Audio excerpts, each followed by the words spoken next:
नमस्कार मंडळी. बैलगाडा क्षेत्रातील देव वृत्सम द्वादश मिंद केसरी बकासूर बद्दल मी अपडेट घेऊन आलेलो आहे की बकासूर आता कोणत्या मैदानात पळताना दिसणार आहे हे मी फिक्स अपडेट देणार आहे. व्हिडिओ स्किप न करता शेवटपर्यंत बघा. तर मागचं मैदान बकासूरचं मौजे चोराडे मैदानामध्ये अपराजित जोडी पळताना दिसली होती बकासूर आणि कारोंडे एक्सप्रेस चिक्क्या.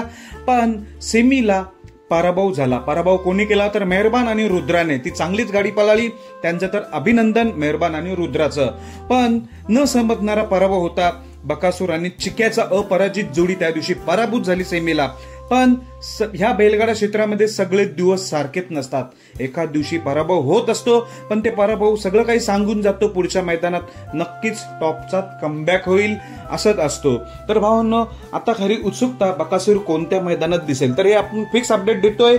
खरं तर फॉर्च्युनर मैदानाच्या आधी बकासूर आपला एका मैदानात तर फिक्स पळणार आहे आणि एका मैदानाचं नियोजन चालू आहे. पण मी फिक्स अपडेट देतो. फिक्स होली अपडेट म्हणजे वार बुधवार दिनांक 5 नोव्हेंबर रोजी भव्य असं ओपनचं बैलगाडा शर्यतीचं मैदान होत आहे.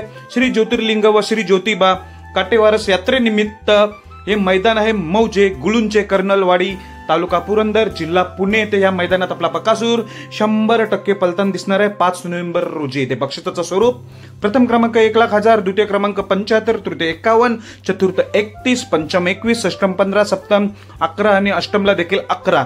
पण या मौजे गुळुंचे कर्नलवाडी तालुका पुरंदर या मैदानात 5 नोव्हेंबरला वार बुधवार इथे बकासूर आपला 100% पलताना दिसणार आहे 5 नोव्हेंबर. 5 नोव्हेंबर नंतर 3 दिवसाच्या गॅपने फॉर्च्युनर मैदानात पलताना दिसेल 9 नोव्हेंबरला. पण अजून एक जे नियोजन चालू आहे ती अपडेट देतोय. म्हणजेच उद्याच्या मैदानाचं बकासूरचं नियोजन चालू आहे दुसरा बैल मैदानात.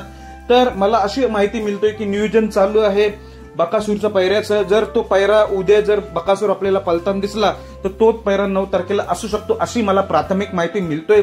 जर उद्या आपल्याला बकासूर पलताना दिसला तर दुसरा पैरा असणार आहे आणि तोच पैरा फॉर्च्युनर मैदानासाठी असणार आहे अशी मला माहिती प्राथमिक मिळतोय. पण ही काही फिक्स अपडेट नाही उद्याची.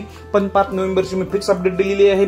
5 नोव्हेंबरला मौजे गुळुंचे कर्नलवाडी मैदानात बकासूर पलताना दिसेल. उद्याची जर कन्फर्म अपडेट मिळाली की उद्या नियोजन झालंय तर मी संध्याकाळी नक्कीच व्हिडिओ घेऊन. पण नियोजन चालू आहे आणि अपडेट अशी होती नियोजन चालू आहे. जर ती जोडी पळाली उद्या दुसऱ्याच्या मैदानात तीच जोडी फॉर्च्युनर मैदानासाठी असू शकतो अशी माहिती मिळतोय. तर बकासूरला 5 नोव्हेंबरच्या मैदानासाठी शुभेच्छा. धन्यवाद भावांनो.